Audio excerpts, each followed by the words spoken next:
Hi, my name is Wayne Cooper, and this episode is brought to you by Southwest Georgia Fellowship, Hope and Love, and Gavin Glass Photography and Videography.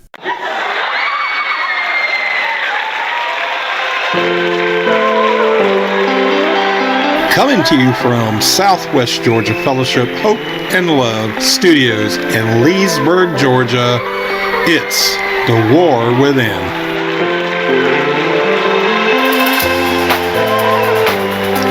And now to your host, Dawn, Joe, and Wayne.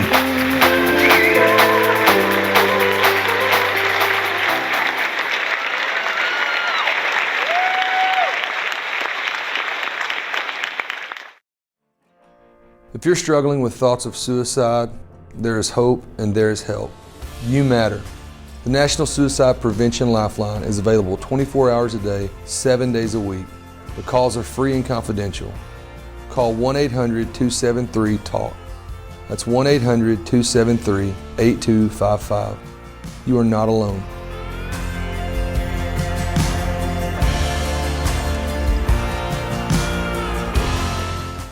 Well, today our second episode is going to be about detachment from others, flashbacks, and nightmares. If you suffer from PTSD, I'm sure you've had one or all of these sometime or another. Hopefully the information today will help you. Thank you, and I'm glad you're listening.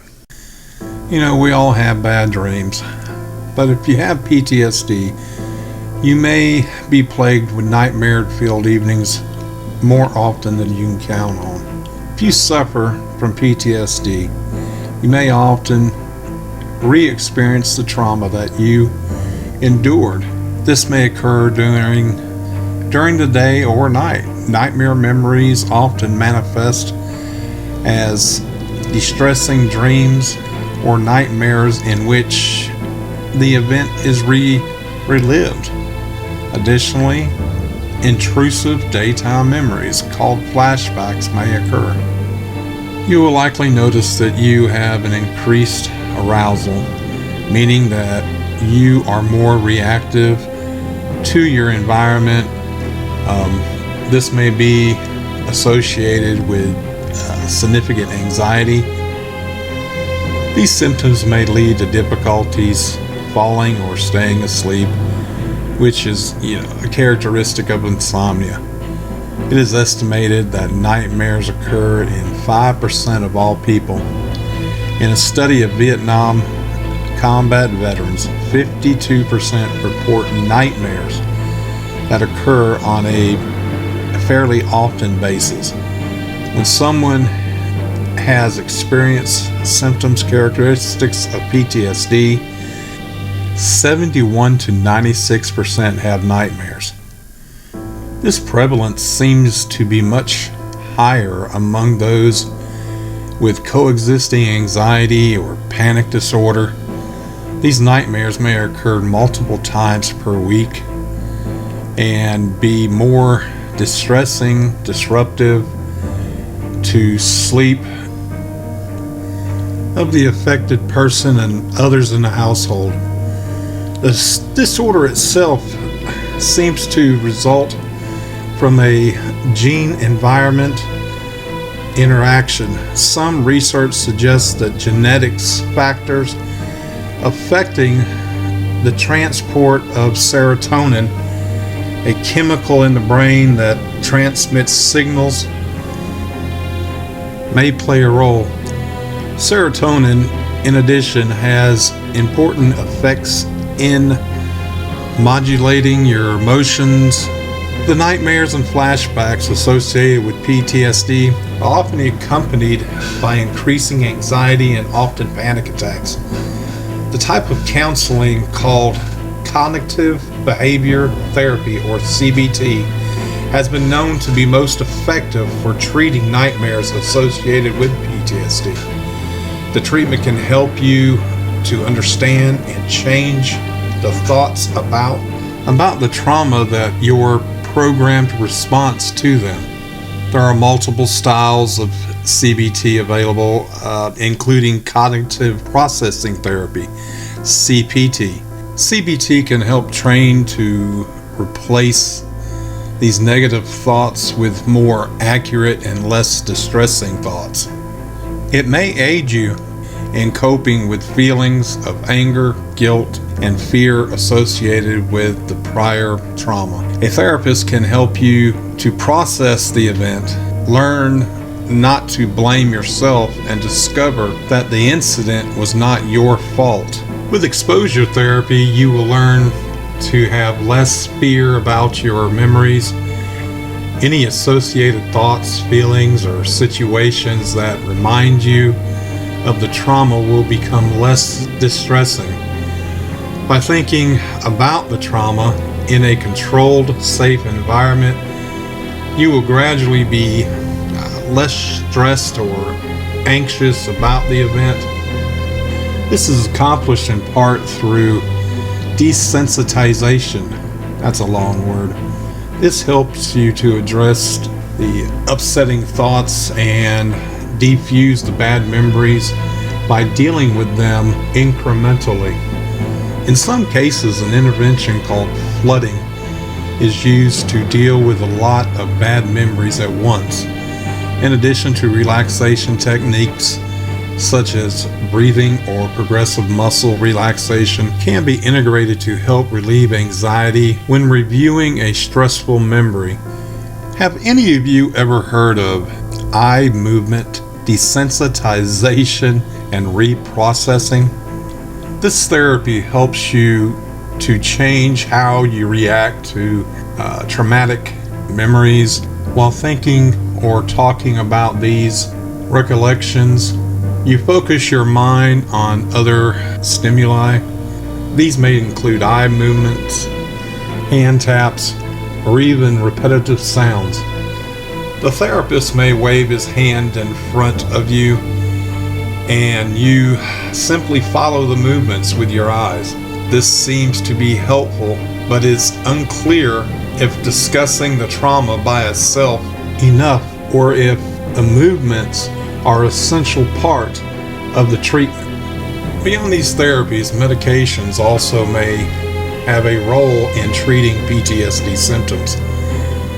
There are some that are directed toward a particular symptom. In the case of nightmares, the medicine called prazosin has been found to be effective. Its side effects include dropping blood pressure, headaches. There are many other psychiatric medicines that can be effective in treating the symptoms associated with PTSD. These include the selective serotonin reuptake inhibitors used to treat anxiety, depression, such as Celexa, Prozac, Paxil, and Zoloft. If you're like me, you really don't like taking psychotic drugs. But in my life itself, it came a time where it was either take them and try to get better, or lose my wife, my family, or even my life. There was just no choice. I had to do it. Had to give it a try. I know there's a lot of people out there that don't like to, but sooner or later, you're going to get that ultimatum thrown at you, and you know that it's not going to be pleasant. We have to do what we have to do to be with our families. Keep our families together. There's so much divorce.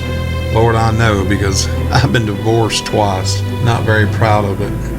Well, I hope you enjoyed this. I know it was full of information, and if you'd like some more information about it, please just email us at information at hope dash and spelled out AEND dash love.org. And again, I thank you for listening to me today, and we're looking forward to speaking with you again. This is Dawn. I want to thank you for listening. I want to talk a little bit about detachment from others. There are times when I feel like I don't belong, that I'm a burden to those that I love. I think sometimes that they would be better off without me around. And even though I've been in therapy and treatment for my PTSD for some time now, I still occasionally do get those feelings. These types of feelings can lead to withdrawing from social situations, as well as avoiding going anywhere where I may have to interact with other people, especially people I'm not familiar with. New settings and new situation, new people, they are still a big hurdle for me. I will, like I said, I will avoid going any place where I might have to interact with people, which can make my feelings of isolation feel even worse, especially even though I know whether I recognize it or not at first that I'm isolating myself. But when you have PTSD, you can't always tell when it's the lies from the PTSD or when a gut feeling is what you're having. So it's really hard to know the difference sometimes. And even when you can, you don't trust your gut feeling anyway. So you don't know if you should be listening to your gut feeling or not, because you've been told that you're being over emotional or that you're over dramatic or whatever. Trauma survivors like myself may feel disconnected from other people because of having difficulty feeling or expressing positive feelings. Even sometimes hearing positive things from other people because we don't believe it in ourselves anymore. After trauma, people can become overwhelmed by their problems and the emotions that come with them, which can lead to us to stop putting energy into our relationships with our family and our friends. Some survivors may get into arguments, and some may even get into actual fights with other people, whether they know them or especially those that they do know, because of the angry or even aggressive feelings that are common after trauma, which can also lead us to avoid pretty much any social situation for fear of acting out in an aggressive or agitated manner. Even if it's just verbal, we may not want to do that. Constant avoidance of social situations, such as family gatherings, can create hurt feelings or animosity in our relationships because maybe our families or our friends don't understand why we're avoiding situations and they think we're just being jerks or think that we don't like them anymore. And that can create some difficult feelings from both sides in that relationship. PTSD can also trigger loss of interest in things that we once enjoyed. It can trigger us to lose trust in others, especially ourselves. As I mentioned earlier, that we don't trust ourselves. We don't trust our own gut feelings. We have lower self-esteem, like I've said, causes us to isolate ourselves. We don't feel good enough or like we belong. Due to that and those feelings and the side effect of us isolating ourselves the way that we do actually can lead, and often does, to a lack of support and from reaching out for support because there's just nobody around to notice that we need it or to help us go get it or to point us in that direction. And if we don't feel like we can go to anybody that we love or that we feel loves us, then we really aren't going to feel comfortable going to somebody who's a stranger, even though they're a professional. Not always, but sometimes. But this is one reason why I especially feel it is so important for others to understand what PTSD is and what the symptoms are, especially those who have friends or family members with it, because we can just get overwhelmed by the thoughts and feelings that come with having this disorder. I mean, when it comes to things that may remind us of what we went through, especially for me, what I went through, I will do just about anything to avoid them. I have even in the past been like a reclusive hermit, from paralyzing fear to leave the safety of my own home with my locked doors. I went from feeling that human beings were basically good to feeling that the vast majority, if not all, human beings were inherently cruel or evil. Because of that thinking like that due to the trauma and feeling that way due to the trauma, I was always feeling like I was possibly in danger, or I was fearful of upsetting other people due to the way I might interact or react. So, I would do anything to avoid reminders of the event naturally, but especially anything that might cause me to have to interact with other people due to the way I was feeling. Sometimes we're aware that we're avoiding reminders, and oftentimes we're not. We don't realize that our behavior is motivated by the need to avoid certain reminders. And there may be some things that we know we're avoiding them, but we may not recognize that it's because it reminds us of an event or events or a person involved in the event or events. Symptoms that can signify ways of avoiding thoughts, feelings, and sensations associated with the trauma can include, but are not limited to, I want to stress this. And again, I am not giving medical advice. I'm just trying to share in my experience with how I've had what I've gone through and what I've learned with me having PTSD, and to try to raise awareness. But some of the symptoms that come with this does it show avoiding thoughts and feelings and sensations, again, include but are not limited to actively avoiding trauma-related thoughts and memories, avoiding conversations and staying away from places, activities, or people that remind us of the trauma, trouble remembering important parts of what happened during the trauma, even shutting down emotionally or feeling emotionally numb about something that might be similar in certain ways, whether it's just the feeling or the actual event might be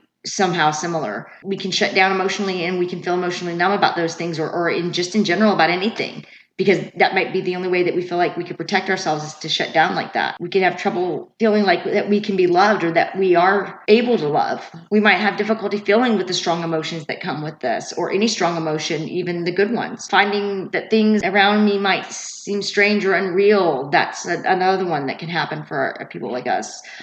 Feeling strange, feeling like an alien in your own home, around your own family even, or around your friends that you've always had, even before the event. Feeling disconnected from the entire world. Avoiding situations that might make you have a strong emotional reaction, just because you're afraid of the emotional reaction you might have from it, even though, it might not have anything to do with the trauma itself. Feeling strange physical sensations. You can actually be wide awake and relive an event as if it's actually happening right then and there, and you will smell the smells, you will feel the feelings. I mean, it's as if you're literally back there, and it's not like a vivid dream. It is like you are reliving it, like you were actually transported back in time and you were physically there reliving it, whether it was a year ago or 20 years ago. Like I said, and you can even start to get physically numb from it. You may not feel pain or other sensations, or you may be more in tune to it. I don't know. Losing interest in things that you used to enjoy once. I used to be very comfortable in social settings and in groups, and even talking like this to people. And I don't know if you've noticed in my voice, I have a little more of a difficult time now. It's a little harder for me, even though I'm just sitting behind a screen with nobody being able to physically watch me while I'm talking right now. It's still difficult. I'm having to push through that. Even going into social places and public places is difficult for me still to this day. I'm still having to work on that. I do still try to avoid thinking about the trauma. And I haven't been avoiding treatment, but I have in the past. And I mean, I'll say even as recently as within the past year, we've been avoiding treatment just because I didn't want to feel those feelings again. But again, in the short term, avoiding treatment means that in the long term, your symptoms of PTSD will persist. It's not going to get better. The anxiety is the other part of PTSD, not just the depression part. Anxiety is something that goes hand in hand with the depression part of PTSD. For me, my anxiety part causes me to feel tense. I will often have to urinate 2 to 4 times as much in an hour that people would normally do in a 3 to 6 hour period. And normally people on average will go once every 3 hours. And that's average, with drinking properly hydration. I have literally gone to the restroom 3 to 4 times in a 30, maybe 45-minute period, literally, especially if I'm in a new surrounding or around new people or just in public places. Public places are a nightmare for me, like just going to a regular doctor appointment that I've gone to 100 times and therapy appointments. And it's because there's not always the same exact people there that are in the population in the offices. I mean, other than the staff, but that's crazy for me. And going out to eat or malls or anything like that, I have hard times with severe anxiety. I used to completely try to avoid it. Now I try to push myself to do things once in a while like that. But the anxiety can also make me be on guard. I've become what is referred to as hypervigilant, and I've gotten this term from my therapist, and I've been explained what hypervigilance is, and it's right, because it's what I do.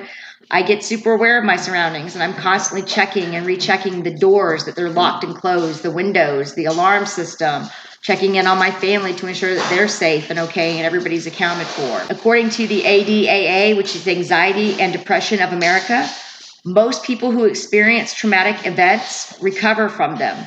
But people with PTSD continue to be severely depressed and anxious for months or even years following the event or events. Women are twice as likely to develop post-traumatic stress disorder than are as men. And children can also develop it as well. I know mine, it took years to even know that something was going on. And then it took years for me to even get properly diagnosed and get on the right type of therapy that worked for me once I was ready and willing to follow through as well. And it even took years for them to figure out the right medication for me and the right level of medication for me and what worked and what didn't work. And again, I just want to stress to you guys that we are in no way giving medical advice. This is simply just sharing in our own experiences as well as letting others share in their experiences so that we can help raise awareness. Thank you for listening. Have a great day. Gavin Glass Videography and Photography is a local business that can handle all your media needs. From commercial shoots to family photography, they do it all. Have your next commercial made for your business, testimony for your happy customers, or an event coverage for your next big event. Oh yeah, let's not forget their real estate videos to sell that next property. Simply go to www.gavinglass.com to see a full list of what they offer as well as examples of their work. We have Gavin do videos here, and he does some pictures for us here, and there's just no comparison. He does an excellent job. He's timely manner.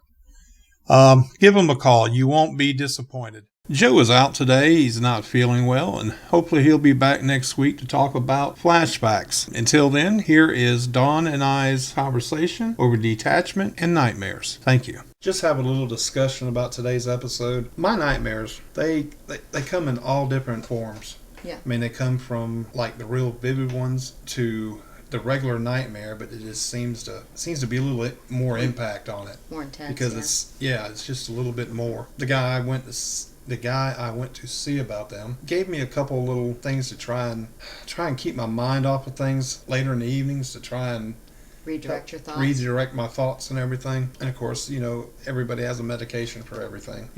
I don't like taking them, but I feel like I have to. Like I said in the cast, it says I have to do it because I want to stay with my family. I don't want to be the one that runs out on them. When I mean run out, I mean committing suicide because I'm, going through all of it. Or not in your right mind. Not in the right mind because of no sleep. Yep. Just have you had them? Yeah, I've had night terrors and nightmares, both. So what's the difference in the night terrors and... The night terrors are, it's like you're actually there, you're reliving it. The smells, it's like a flashback, but in your sleep. You can smell the smells, you feel the feelings. It's like you transported back in time, you're actually reliving it. It doesn't always have to be the actual event. It could be something that is representative of the event. But you smell the smells, you feel the feelings, the details are there. It's very vivid, like you said, but it's so vivid, like you can tell what you're touching, the texture, and it's not wacky like a dream would be where it doesn't feel right or something. It's more intense than just an intense nightmare is, because you'll kick, scream, cry. I've woken up with tear-soaked pillows and kicking and screaming, and my poor husband didn't know not to wake me up, and he went to wake me up once, and I popped him in the face in my sleep. And of course I wake up feeling guilty as snot for it, because I understand that.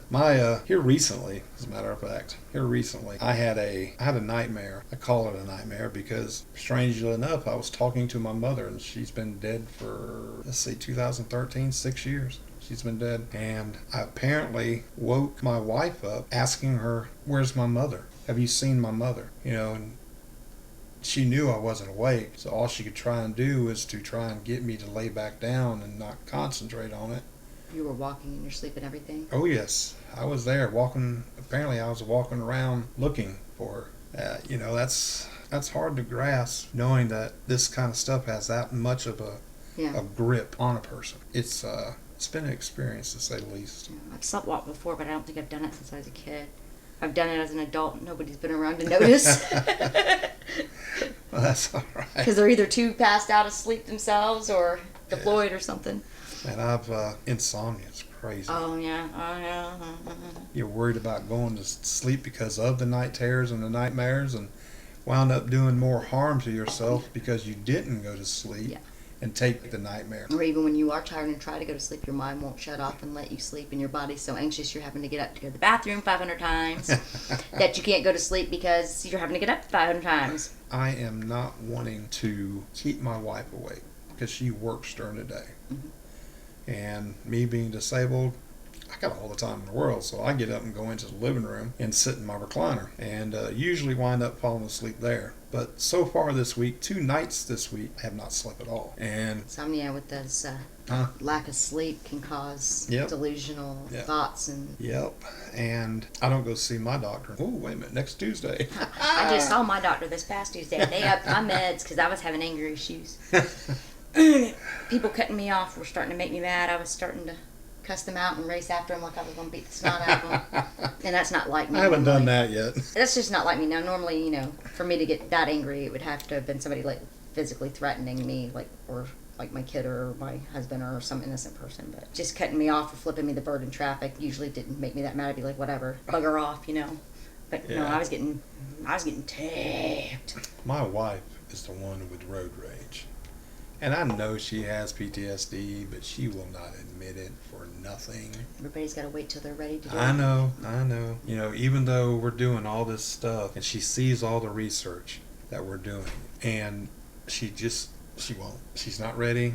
I told her, I said, we'll get you to a doctor. I've seen people like that before, You know? especially in the military. People are like that. It's because there's a stigmatism that still comes with mental health issues, especially PTSD. People think just because you have PTSD that you're automatically going to be a violent person who's going to kill yourself or kill other people. And not all of us react that way. We might have a little bit of a temper, some of us sometimes, like I talked about with the traffic, but I never literally went and hurt anybody or went to do anything. I would just mouthy in my car, But I noticed that I was more heated, even though I wasn't, attacking anybody. But not all of us go around to hurt people. We just Got a funny we just story. feel more intensely sometimes than we should for something so small and stupid. Got a funny story about my one real road rage moment. Mm-hmm.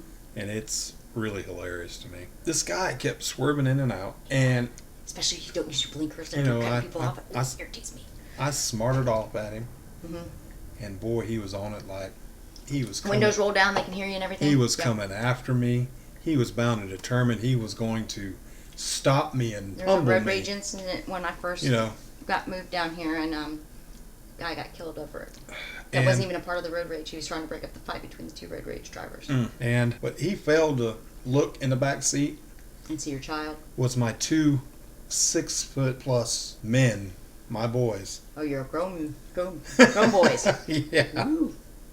Say the least. When he got out, he got a big surprise, and he just turned around, and got right back in the, right back in his truck. People see my tiny little butt. They think, they come after me and They think of you like the Chihuahua nipping at the heels. what they don't know is I'm trained in MMA. I'll beat the snot out of you But if I have to defend myself only. so, what about My night terrors or your night terrors, my nightmares. nightmares, or what you actually done your part on this week? I talked a little bit about detachment from others, which I did go through a lot of that. I've pretty much gone through at least once or twice, if not habitually, through things that pretty much all PTSD symptoms cover on, which pretty much everyone goes through if they have them. Some more prominent than others with certain symptoms, I guess. But I'd isolate myself because I was embarrassed. I hid it from my husband for the first 10 years of our marriage. Didn't even take medication. I had hid my PTSD from my husband for the first 10 years of our marriage. Wouldn't even take medication when I was with him. If I was gone or he was deployed or something like that, whenever we'd be separated for long periods of time, I would go back on my meds. And then when he would be coming home or I'd be coming home, whichever would happen, I didn't even wean off him. I just got rid of him. And then it got really bad to the point that I was ready to take my own life. The only thing that stopped me is I didn't want to traumatize my kids. So I got help, and my husband found out that way, unfortunately. Yeah. And I would isolate myself too because people judge you for it, and you don't want to have to. They always want to know why. Well, why do you have it? What happened? And it's like, I don't want to tell you about it. I don't want to talk Ain't about none it. of their business. No, but you don't always want to talk about it because then they want to know more detail. Even if you try to just brush over it to give them an idea, so they just shut up, and they want to pry you for more details. And it's not. Some people actually care, but there's some people that don't. They just want the gossip, Yes. and I don't want to Did do you it. hear about so and so? Oh, and she's crazy because she has Yes, I PTSD, and she went through this and this, and because I've had it happen. I know. I understand. After it wasn't like I just told somebody for the sake of telling them. It was they pretended to be somebody that cared, and I, against my better judgment because I have trust issues anyway, trusted them, and they got burned. So that really ruined me from trusting people for good after that happened. Sorry. I can It's cut okay. all that out. Don't stress. That's funny. No, humor's a good therapy tool. I use it. But, And then the anxiety, like I've talked about how you can hear it in my voice. I like to be the one behind the scenes. Good luck with that. Yeah. So this is good for me though, because it's making me step outside of my comfort zone, but in a positive setting and in a healthy way. And it's not destructive. So it's good to, grow that way and expand. It was like first time I was making myself get out of the house to walk and get out and not be reclusive and trying not to be hyper vigilant all the time. I stayed in this house. Yep, I did the same thing for a year. The only time I left was to go grocery shopping for the kids. Oh, I see. I didn't have a choice. I was the only one that could do it, so the kids had to eat. Nope. But I would try and go do it at hours when I knew a lot of people wouldn't be around. I have literally put that woman through a lot of mess. But she's still here and she still loves me, so. That's the great thing about unconditional love is they accept you for who you are, not what they want you to be or who they want you to be. They love you for the things that they like and the things it's not necessarily that they don't like them, but the things that they may not understand or the things that aren't, so rosy and peachy keen. You take the good with the bad. Sickness and in health, all that jazz. Okay, well, Dawn, I appreciate you sitting here and talking with me. Hopefully we'll get our other party here with us soon. I think that was him chiming in now. All right. Thank y'all, and I appreciate y'all listening to us today. And our next show will be in 2 weeks. Remember, we're not giving medical advice. All we're doing is sharing our experiences and information. Yeah. Seek medical advice from your doctor or doctors. Thank y'all. Have a great day.